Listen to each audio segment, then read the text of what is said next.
পবিত্র রমজান মাসে দেশের কিছু এলাকায় আবহাওয়ায় সামান্য পরিবর্তনের পূর্বাভাস দিয়েছে আবহাওয়া অধিদপ্তর। আগামী ৭২ ঘন্টার পূর্বাভাসে জানানো হয়েছে বজ্রসহ বৃষ্টি হতে পারে রংপুর বিভাগের দু-একটি স্থানে। এতে জনমনে কিছুটা স্বস্তি ফিরবে।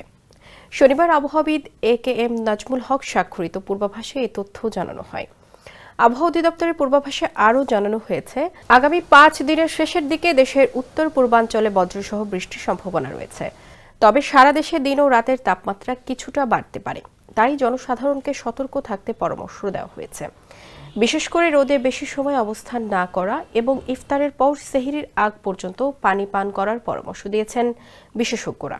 দেশ জুড়ে তোলপাড় ওয়ালটন ফ্রিজ কিনে আপনিও হয়ে যেতে পারেন মিলেনিয়ার। ৩ দিনের ওই আবহাওয়া পূর্বাভাসে বলা হয়েছে, শনিবার অস্থায়ীভাবে আংশিক মেঘলা আকাশ সহ আবহাওয়া প্রধানত শুষ্ক থাকতে পারে। তবে রংপুর বিভাগের দু-একটি স্থানে বজ্রসহ বৃষ্টির সম্ভাবনা রয়েছে। সারা দেশে দিন ও রাতের তাপমাত্রা প্রায় অপরিবর্তিত থাকতে পারে। রোববার আবহাওয়া শুষ্ক থাকতে পারে, তবে সারা দেশে দিন ও রাতের তাপমাত্রা ১ থেকে ২ ডিগ্রি সেলসিয়াস পর্যন্ত বাড়তে পারে বলে পূর্বাভাসে জানানো হয়।